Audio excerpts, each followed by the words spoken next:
Number 10. Ramen. Ramen is a Korean version of instant Japanese ramen. Ramen was introduced in Korea in the early 1960s. In Japan, ramen can be instant or fresh with subtle flavor, but in Korea, ramen is always instant and generally spicy. It quickly became popular food among Koreans, especially since the economy was growing and the people was always on the go and wants easy to make food that is always available, especially during late night snacks. Korean ramen increased its popularity globally with the help of Korean drama, because main characters would often be seen eating ramen. How many Korean series have you watched where the main character is blowing on a steaming hot cup of ramen while eating it in a convenience store?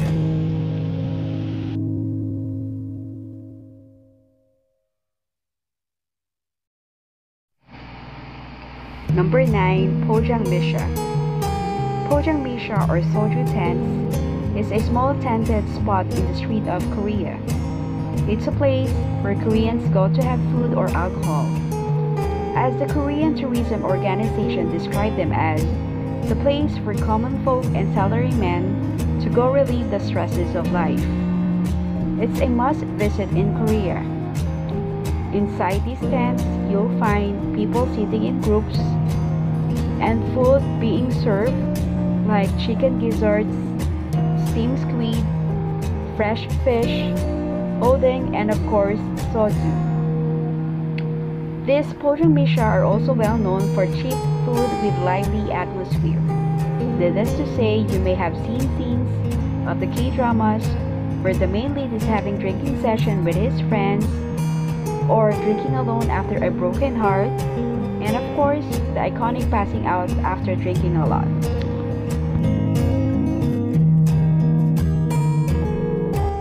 Number 8. Soju.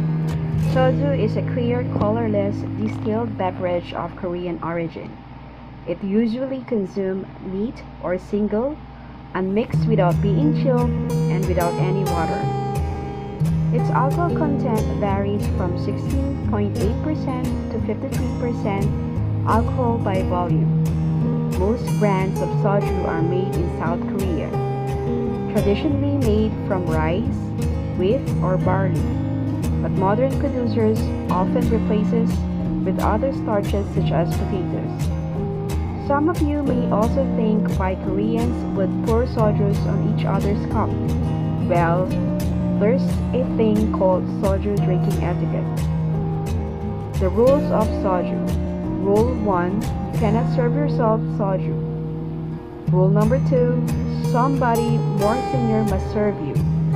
Rule number 3. You should hold your glass with both hands while being served. Rule number 4. You must down your first shot in one. So next time you drink soju, don't forget to drink it like the Korean way.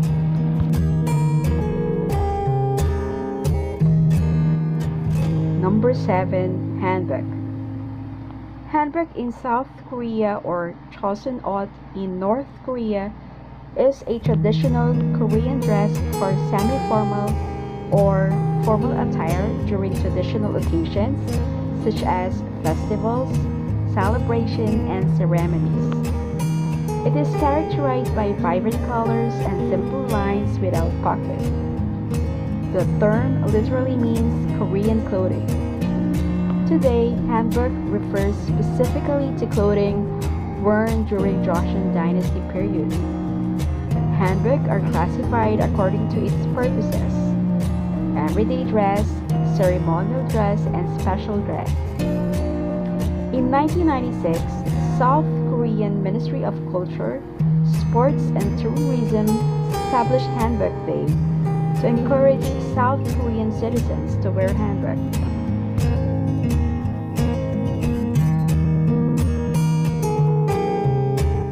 Number 6. Piggyback ride or yububa. Piggyback ride is a ride on someone's back. Often it refers to a father carrying her daughter on her back. Yuboba in Korean dramas are one of the most overused scenarios wherein the main male lead carries the main female lead on his back after passing out on a drinking spree, which is often called the drunk piggyback. We have seen this kind of scenes numerous times, but this moment never ceased to amaze the audience and would never miss its purpose of making the viewers fall in love with the main hero.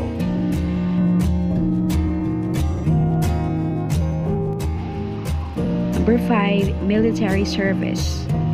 Conscription in South Korea has existed since 1957 and requires male citizens between the ages 18 and 35 to perform a compulsory military service, wherein the physically fit man in the country must register to spend about 2 years in the armed forces. Women are not required to perform military service, but they may join the military. Of course, Korean actors and K-pop stars are not exempted from this service. And for a die-hard K-pop or K-drama fan, there's no sadder moment but to see your idol heads off to his enlistment.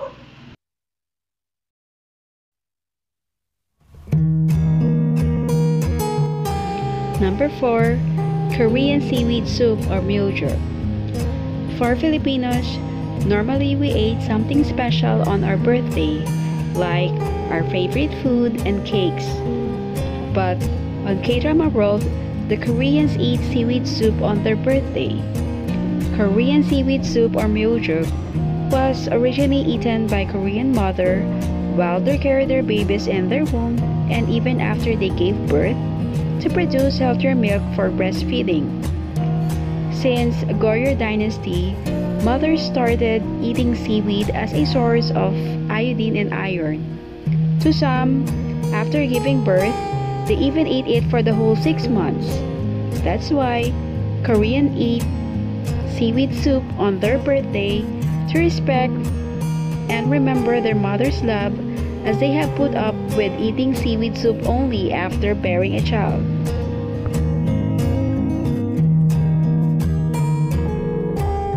Number 3. Gwangbok.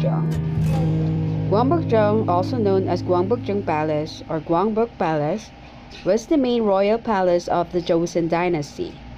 Built in 1935, it is located in northern Seoul, South Korea. The first and largest of the 5 grand palaces built by the Joseon dynasty. It served as the home of kings of Joseon dynasty, the king's household, as well as the government of Joseon. There are 2 outstanding pavilions located in Gwangbok. These are the Gwanghauru and Hyeongwongjong, which give peaceful atmosphere to the palace. For most K-drama fans, this palace may seem to be familiar. This palace is a favorite filming site for many Korean historical dramas, like Rooftop Prince, Queen In-hyun's Man, The Moon Embracing the Sun, Goblin, Legend of the Blue Sea, and Kingdom.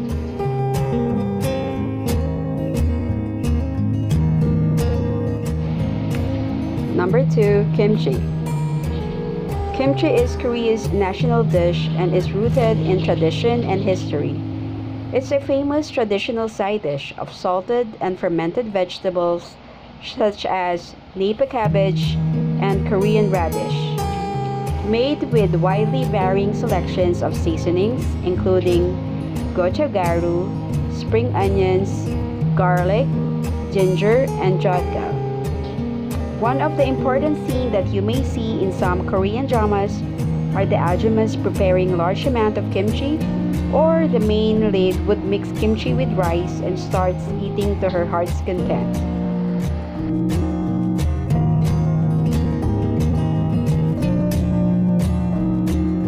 Number 1. Korean sauna and bathhouse. Korean sauna and bathhouse, or Jjimjilban, is a large segregated public bathhouse in South Korea, furnished with hot tubs, showers, Korean traditional sauna, and massage tables.